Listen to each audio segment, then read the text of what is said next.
Hello, you have discovered the new homesteaders. If you watched our previous episodes where I'm setting up my own home assistant, you may be a bit nuts and you must be really into home automation. However, you may have noticed that mistakes were made by me.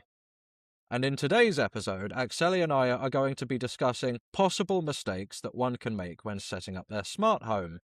I don't think it's going to be a very long episode, but I hope you enjoy it. So, when people want to escape their evil homes or dumb homes and build their private smart home, where do most people go wrong right from the start? I suppose the answer would be that they do exactly what I did, which is that they buy a bunch of light bulbs, like Wi-Fi light bulbs, that I still have, by the way. And, you download an app to use the light bulb, and you have to log in to your light bulb, and it's a bit of a mess, and there's a bunch of different companies that do them, and so if you have different brands of light bulb, you're probably going to have several apps on your phone. That's quite a painful way to do it. You might also, like me, have bought one of those smart plugs, which the Tapo smart plug is good and it works with Matter, but if you have the Deco mesh like I already had, it's gonna hijack your Tapo, mate.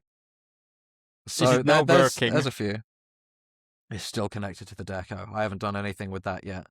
Yeah, but that's actually an excellent answer that, buy Wi-Fi bulbs from random manufacturer and then you need the random manufacturer's app to be logged in and then you have a private smart home. Yes. What about the first automations? What kind of mistakes people have when they tried their first home automations? You had your simple...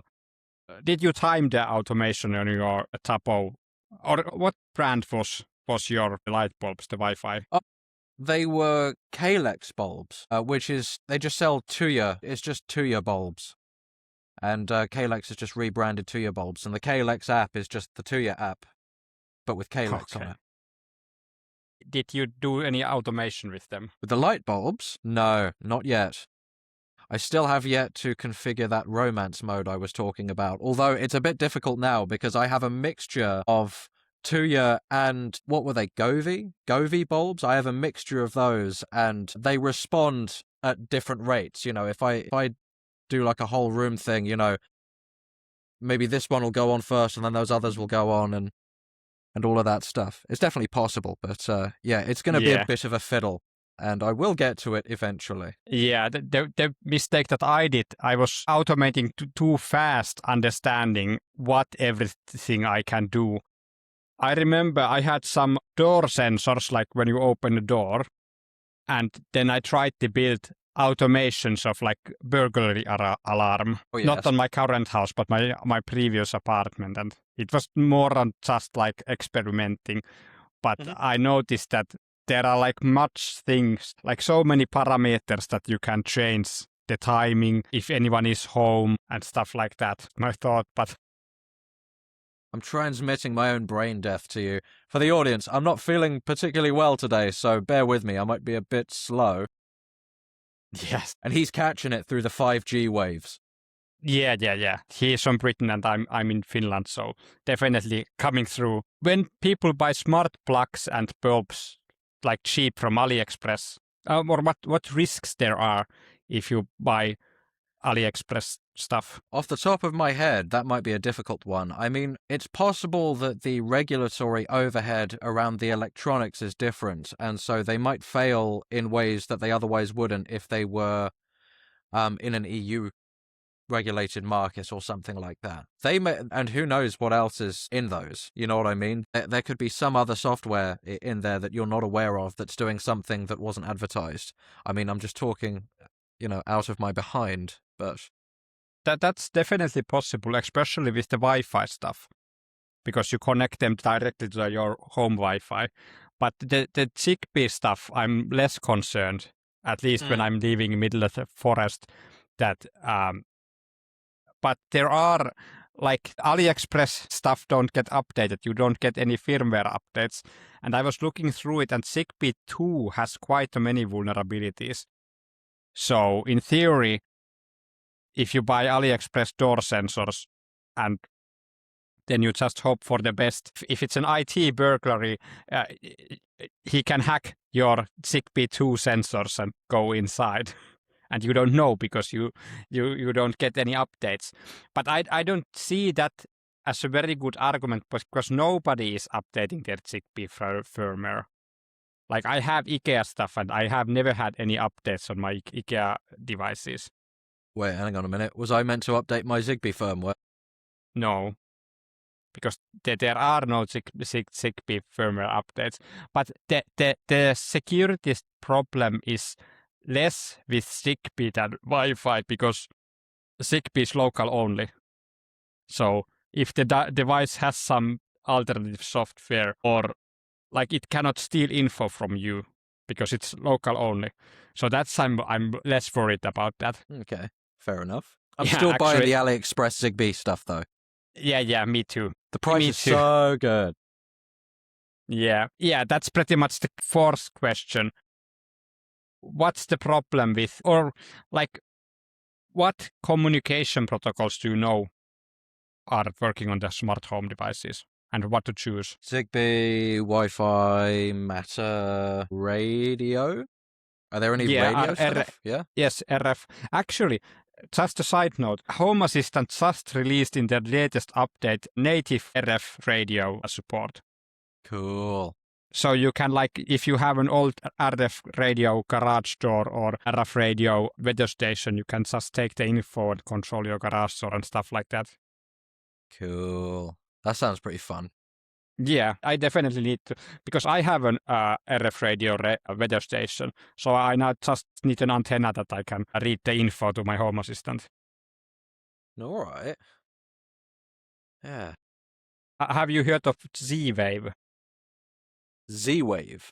Yeah, so that's What's that like that's a Zigbee competitor that is closed source, and you need to like have Z-Wave, like I don't remember which company it is, but Z-Wave needs to approve your devices before you can use them. I sell them.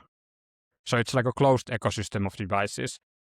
And yeah, as soon as you said also, closed, I feel like carrying on after that was a bit pointless. no. The question was what problems there can be choosing the protocol. Well, yes, I suppose broadly the problem could be a sort of complexity overload. You know, there's a bunch of different ones out there, and you've got to make sure that you've got the necessary receiver for all of them. I mean, everyone's got Wi-Fi. Yeah, but if you're doing Z-Wave, you need a Z-Wave. If you're doing Zigbee, you need a Zigbee. If you're doing Matter, you need a...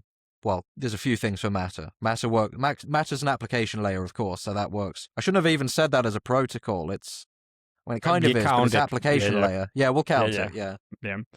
But the Z-Wave is like, it has also security flaws. And in Finland, there is this proprietary, like, do you know Verisure? Do you have Verisure in UK? Well, dunno. Spell it?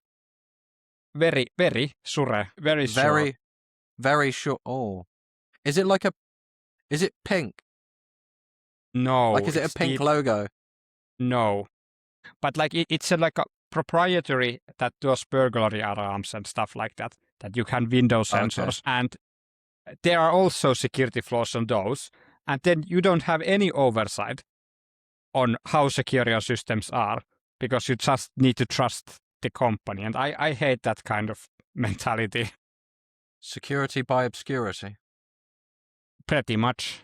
And you don't have any control over it. But the Wi-Fi is definitely the worst one. And Wi-Fi, when you don't isolate, is the worst of them all because your Wi-Fi bulbs could be part of a DDoS attack. Someone is DDoSing a server because he is controlling your light bulbs to ping servers outside your home. Okay. Wait, so will the light bulb flicker a bit when he does it? No, you have no idea that your Wi-Fi bulbs are stealing your info and stealing your Wi-Fi passwords and sending them to the Chinese companies and using them to DDoS attack and everything. And of course, your wireless security cameras and so on. 90% of my smart home stuff is Wi-Fi. And have you isolated them? Yeah, because your bulbs are cloud only, doesn't it? I don't know about cloud only, but well, I don't know. I don't know stuff. Zero knowledge. Yeah, yeah, because I do it like I showed in the very first episode, that I have a smart home Wi-Fi that is like a network. I have a smart home network that doesn't have internet access. So my smart plugs and my security cameras and my ESP home devices, I don't need to worry about if they are leaking something because they don't have internet connection by default. And then there's the only device that's allowed to talk to internet is my Tailscale server. So you're saying I need to hurry up and sort out my OpenWRT mesh. Yes, that's that Yes. too. Yes, but the Zigbee is my favorite. There was like as a protocol because you just click pair and that's that. It doesn't leak anything to outside. You are full control. Everything is local, and yeah, there can be security problems, but then the burglar needs to come next to your house to use them. And you cannot make a mistake so that your Zigbee devices become like part of the bot network or something like that, because it's local only the system. And Wi-Fi 5 is definitely the worst. I tried to keep explaining to people, no Wi-Fi devices, no Wi-Fi TV, no Wi-Fi bulbs, but no, they are not listening. Yeah, including me, it seems. Yeah. Sorry. But apparently Zigbee is not being phased out, at least not yet, because the Zigbee 4 was just released. And it will have a bigger range than Zigbee 3, and it's even more secure. So maybe I don't need to move to Matter devices, even if IKEA is now phasing out their Zigbee stuff. But be real, you were scared away from the Matter devices when we did my smart home setup, weren't you? Exactly. All of that. Yes, yeah. yes. Yeah, maybe I need to Matter get was some horrible. of that Zigbee. Yeah. I'm sure in the future they can improve it. I mean, as an idea, it's really cool. They just need to... It's really a UX problem rather than... No, the one that you need to have a QR code. And if you lose the QR code, your Matter device becomes a paperweight. That's like that's like, I don't understand the logic at all. I'm sure I've lost all of them now. No, but the plug has it printed on it, doesn't it? Yeah. Yeah, so you don't lose that one I'm yet. thinking of the temperature sensor. Do you remember that temperature sensor where it had the QR code in a booklet? Like a booklet that was separate. Are you from sure the it temperature didn't have something inside or something? Not that I saw. Okay. But yeah, stuff like that. Zigbee is 10 times better because you just click pairing and then that's it. Yeah. I haven't done one yet, have I? I haven't done a Zigbee. No, because you didn't work the Zigbee and Matter radio one antenna.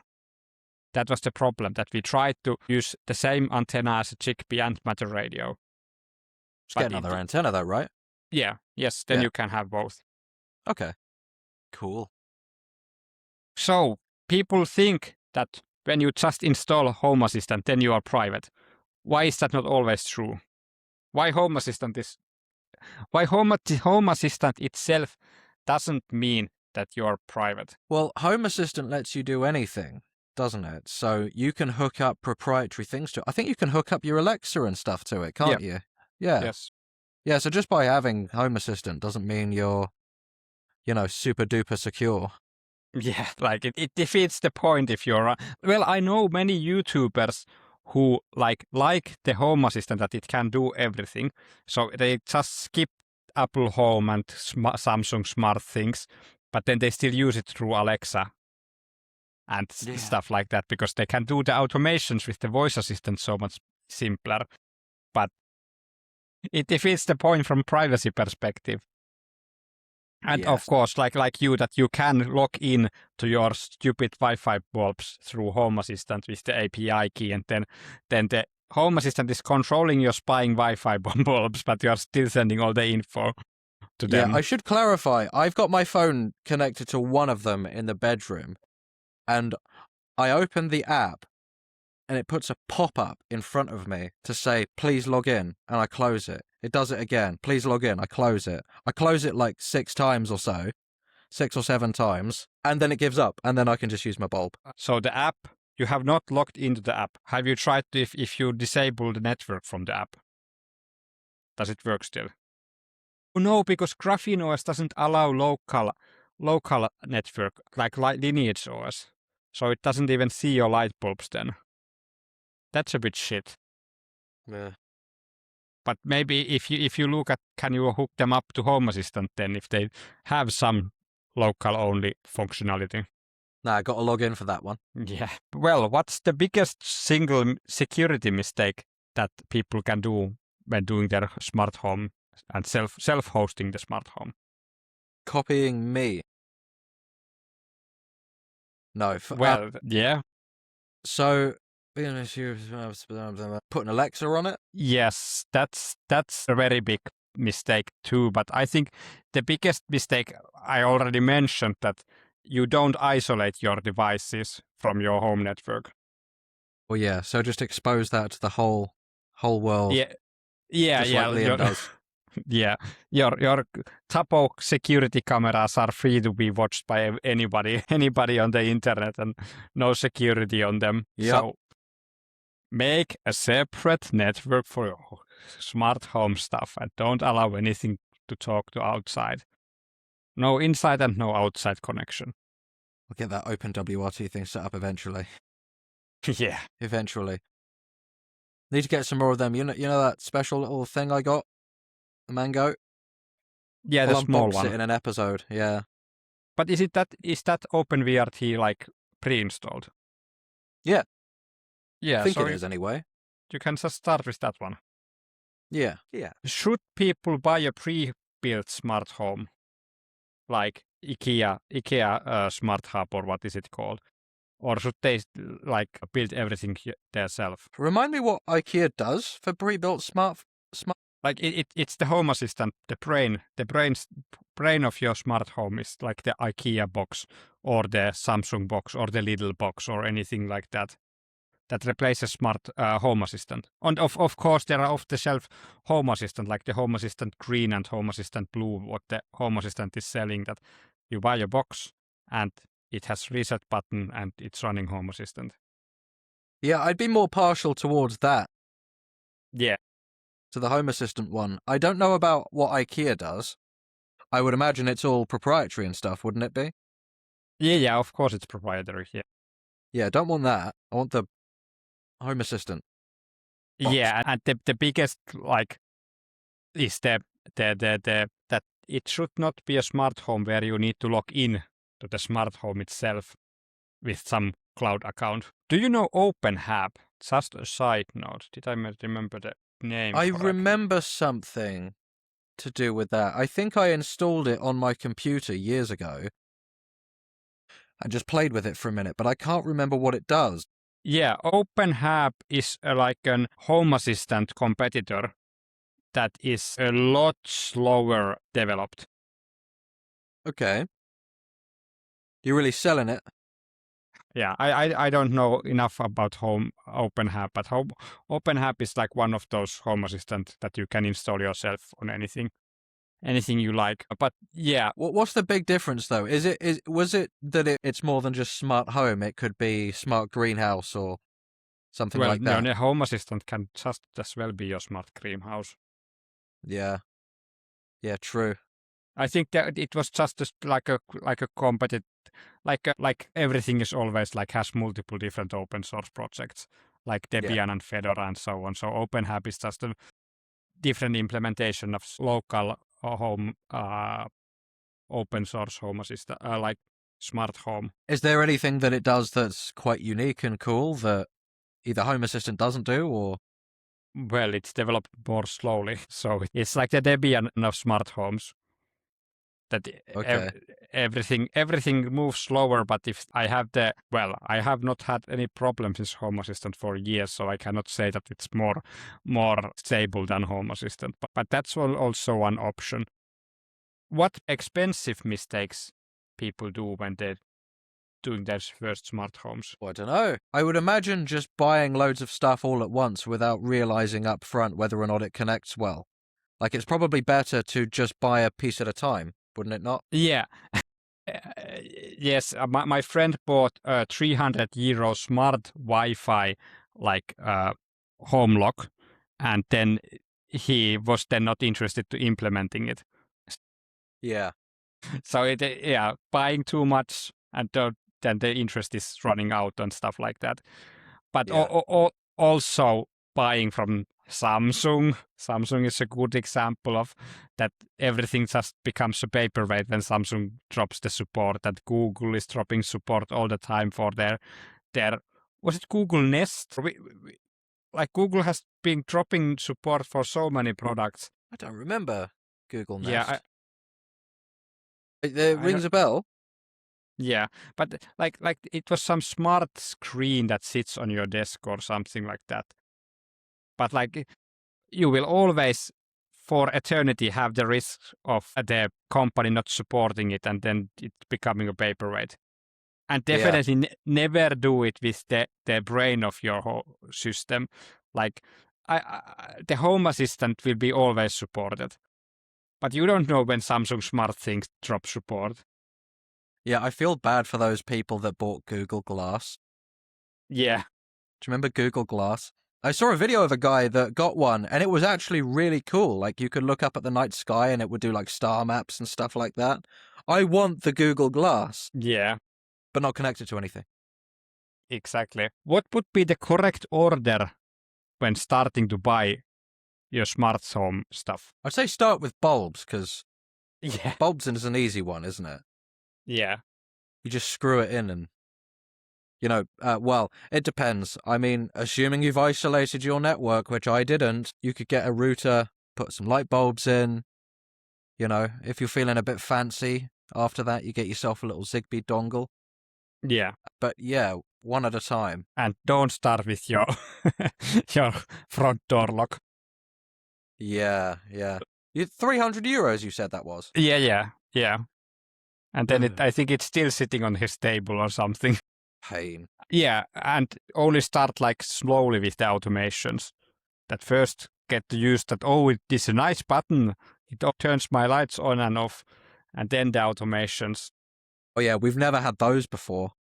Yeah, only for 100 years or so, or 200. How many years did we have light bulbs Loads. with Millions. light switches?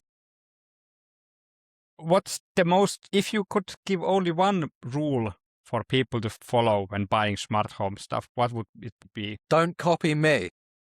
No, that's a bad answer. One rule. I already hinted to it, I think, in the first question. Well, hinted to your own rule, maybe, but you asked me to come up with my own. Yeah. Stick to open source, I'd say. As open as possible. Whatever you're getting, as open as possible. Open source software, open protocols, things like that. Yes. I mean, I'm avoiding like the plague anything that's super proprietary. But I think even bigger rule would be, if it needs internet to work, don't buy it. Yeah, fair enough. Local only. Like if you go to Home Assistant and there are the integrations lists, there you can filter to show local only stuff. And if there are cloud required devices, I think the Tapo security cameras are cloud only, that they don't work locally at all. And there are, of course, many light bulbs like you have that are cloud only. First, if internet goes out, you don't have access to your light bulbs. So if it needs internet to work, don't buy it. What happens if, let's say, you have now heavily automated smart home and you need to sell your house? No, don't know. Make it a selling point or take it down. Yeah. So, but let's say my geothermal heater is Home Assistant connected. It will be like, the problem is that maybe the seller is not at all interested in it, or he wants to understand it yourself. So like my advice would be, like I have done, follow me, not Liam, that if I plug everything out, everything works like a dumb home. That like the geothermal heater, I just have an ESP32 relay switch inside my old heater. And if I take the relay out, it's like nothing was there. Then it's easy to, because if I don't know if I would be comfortable buying a smart home pre-built. Yeah. But yeah, I'm the security guy, so maybe I'm different, but I would like to understand the ins and outs. How much do you know about ESP Home? Do you remember what ESP Home was? It's it's for ESP32s, Yeah. which are those little microcontroller thingies. Doesn't it give you a way of a sort of no-code solution? Yes. And it's like all open source and all very secure and updated over the network and updated like natively through Home Assistant, because Home Assistant owns ESP Home nowadays. So it's like the perfect solution. And I would say that it really is like the best in terms of privacy and Wi-Fi devices, because it's open source firmware, it's hardened by default, and it gets updated.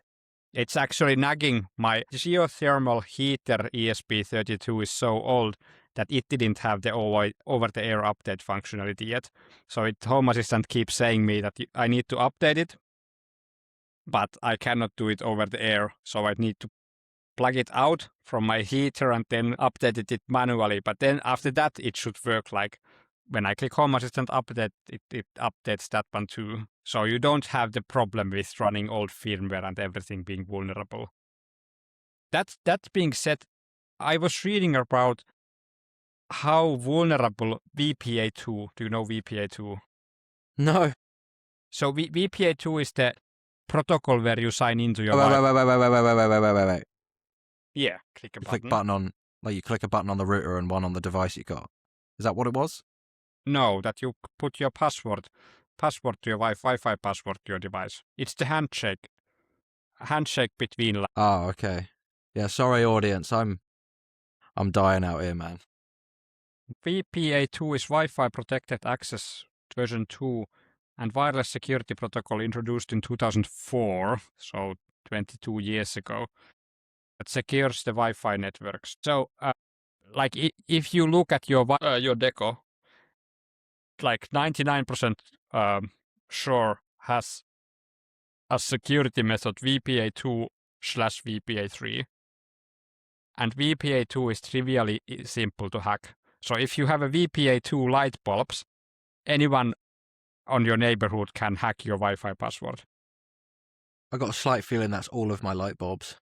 Yeah, so that's one mistake that people can have when they ignore their home, their like updating their Wi-Fi stuff. You should start building your smart home so that your router has only VPA3 enabled. So you don't allow VPA2 devices to be connected at all. Is it V or W? VPA2. Yeah, wireless protected access. Yes. Yeah. So that's actually things I need to also check. Do I have any UPA2 devices on my network? I would think no, but like I was calling it OpenVRT for ages as well. OpenVRT No, is a fork of it. No. So where I was saying is in English it's OpenWRT. And now you've flashed the firmware in my head. And I keep saying OpenVRT. Like maybe I've already said it in this episode. I wouldn't know. Yeah.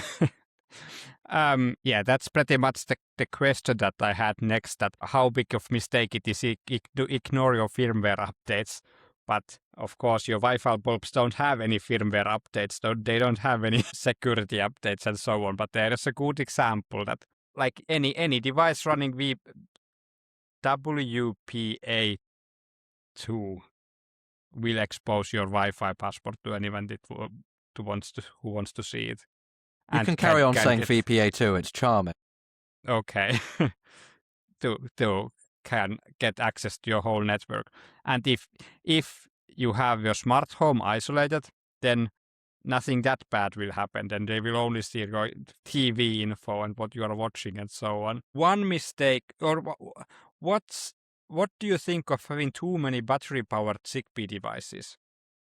Could that Oh be a well, it's gonna mistake? be a bit of a whack-a-mole, wouldn't it? Like, Yeah, they go out from time to time. yeah. Do you mean like Duracells, like AA's or rechargeables? Like 99% where there's like coin batteries. Oh yeah, that's a fiddle. Yeah, now they changed it. The IKEA made it so that they are now using the AA batteries, and that's like 10 times better because now they get to work like for 4 years because the coin batteries in my temperature sensors they work for like almost 2 years, and then I don't remember to replace the batteries. But well, yeah, the still things the same still stands that if you have like 20 temperature sensors or something, it's really annoying when you need to start to replace all of the batteries and then you forgot something. And so, yeah, it it has been a hassle with the coin batteries, and they cost so much more than a AA. Yeah, the last question is also like, is it a bad idea to control your entire house with lights through Home Assistant with no physical switches as a backup? It's a very good idea because it adds a bit of flavor to your life. All those lights are going to go out at some point because your Home Assistant's down, right? And then Yeah. you got to pull out the flashlight and tell scary stories. Come on, don't tell me that isn't a vibe. No, it's obviously a bad idea, sorry. But, get some blankies and a bit of hot chocolate, scary stories, Yeah. flashlight. That actually, I found a really good solution when it is allowed to have lights that is only connected to Home Assistant. So in our previous apartment, we had like a kitchen island with a wall, and we took that all of out. So we had so kitchen island without the wall separating it, and it had the plug on the ceiling for the refrigerator. So you had the refrigerator on the kitchen island that had the wall separating it from the rest of the house.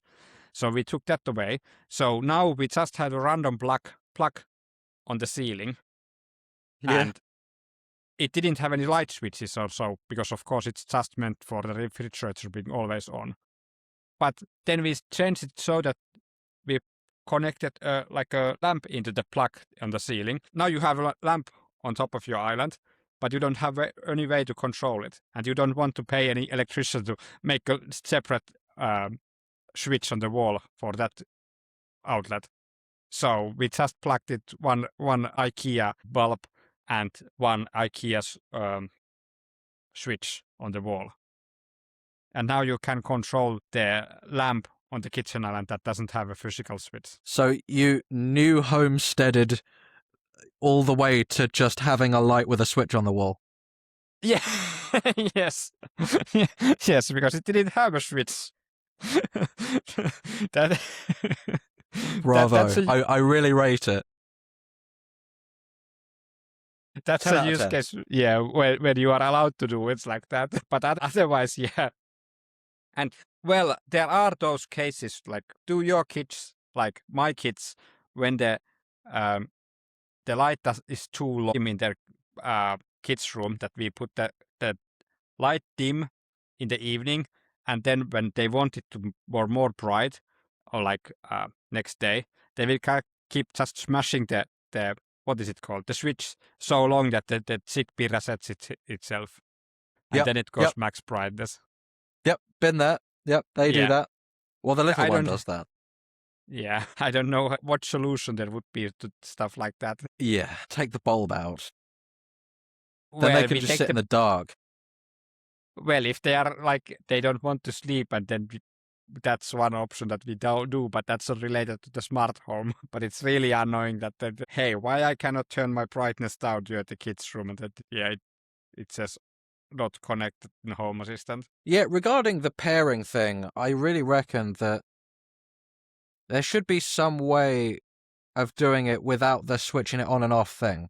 Just in terms of like user experience, because yes, kids like to mess with stuff, and if they can just switch it on and off, maybe, I don't know, maybe some internal thing so that it can detect when you've like screwed it in for the first time or something. I don't know. Well, there is. I didn't look it too that deeply, but to Zigbee 4 there is some group pairing method. Like there is some way that you can like have multiple lights directly connected at once or paired at once. So I would imagine that those also have some solution for not resetting the light. But yeah, that's all for today. I hope you enjoyed our little talky talk about mistakes that can be made when setting up your new homestead. Thank you for watching. For our viewers on YouTube, please consider giving us a like and a subscribe, or consider following us on Spotify or Apple Music. Thank you. Have a pleasant day.